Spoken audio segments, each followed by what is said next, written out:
Okay, let's do another reading. I am Albert Einstein. I am Albert Einstein. Ever been called weird or different? That's what they thought I was. On the day I was born, my mom was actually scared since she'd never seen a baby with such giant head. Is that normal? Don't worry, he'll be just like everyone else. Doc, I wouldn't be so sure about that, said the nurse. It didn't get easier. I did things my own way.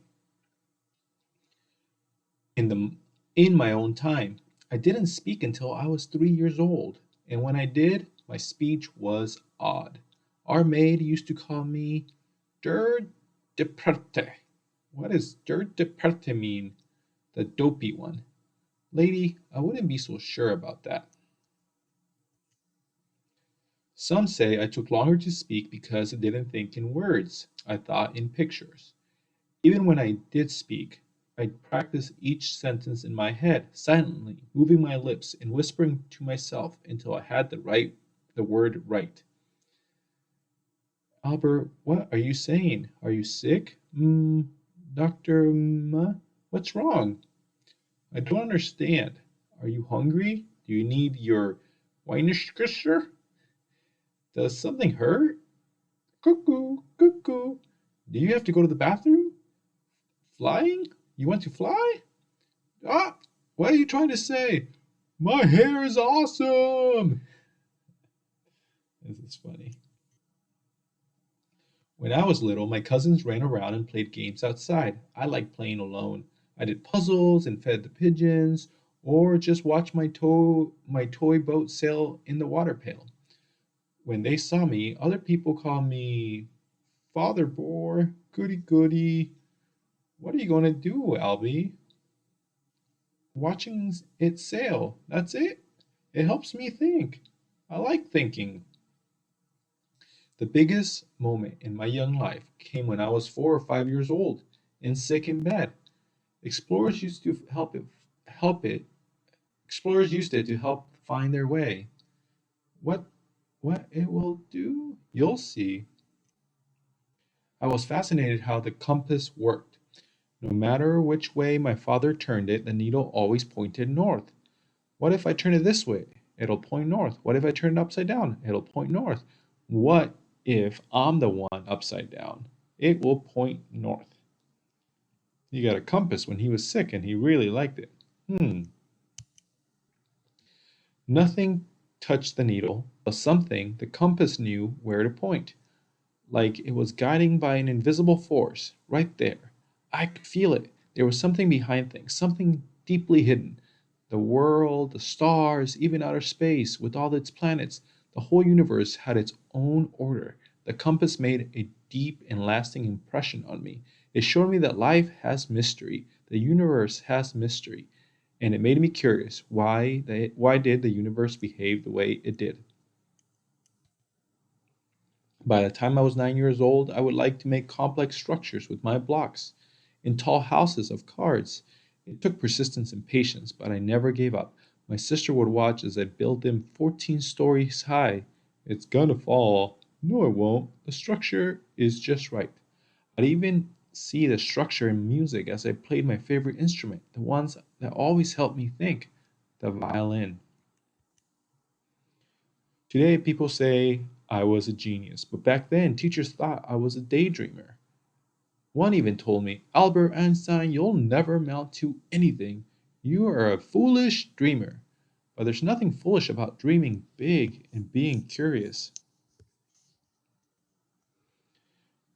When I was in sixth grade on Thursday nights, a medical student would come over to our house for dinner. His name was Max Talmud. He used to bring me some books. Here's one about something called geometry. Like the compass, that geometry book changed my life. By the time I was 12, I was doing all sorts of kinds of math, like geometry and algebra. By 15, I was onto something called calculus. That means the was smart. He already knew more than I did, and I was in medical school.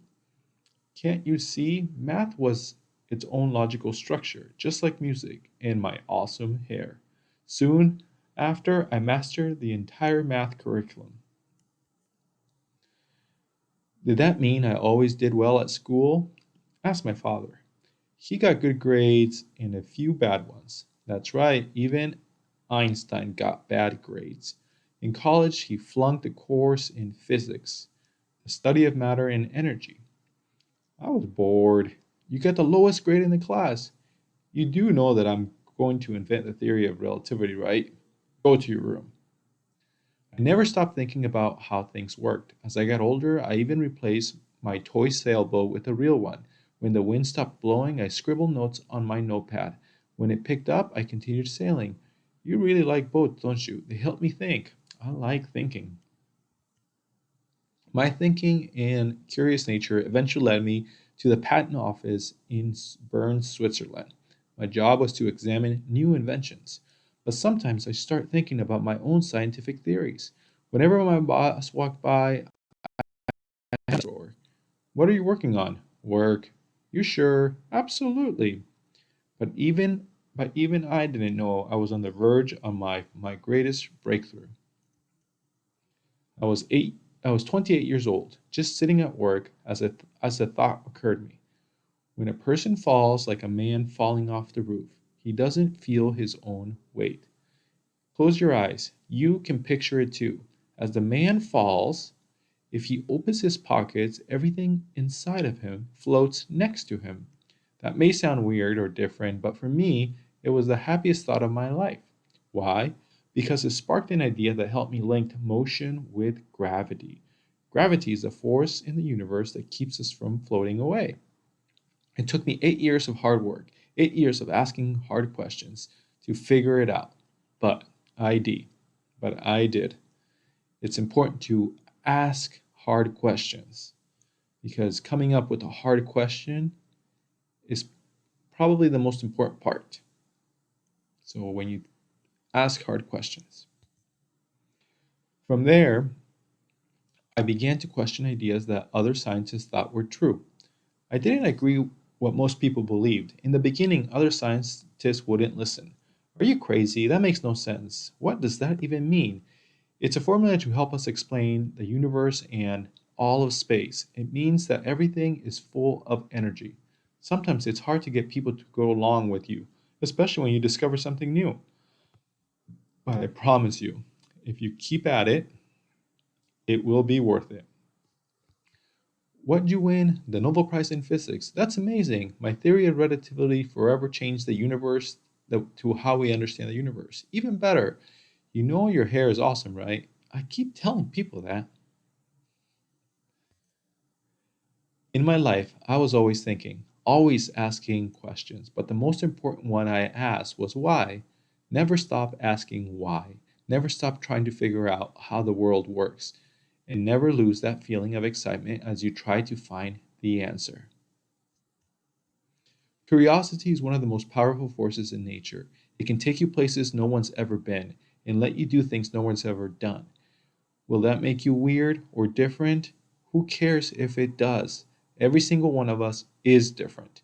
None no one in this planet is just like you. Being different is what makes you special. So find what you love, learn everything you can about it, and share the best parts with anyone who will listen. You will never know who you'll inspire.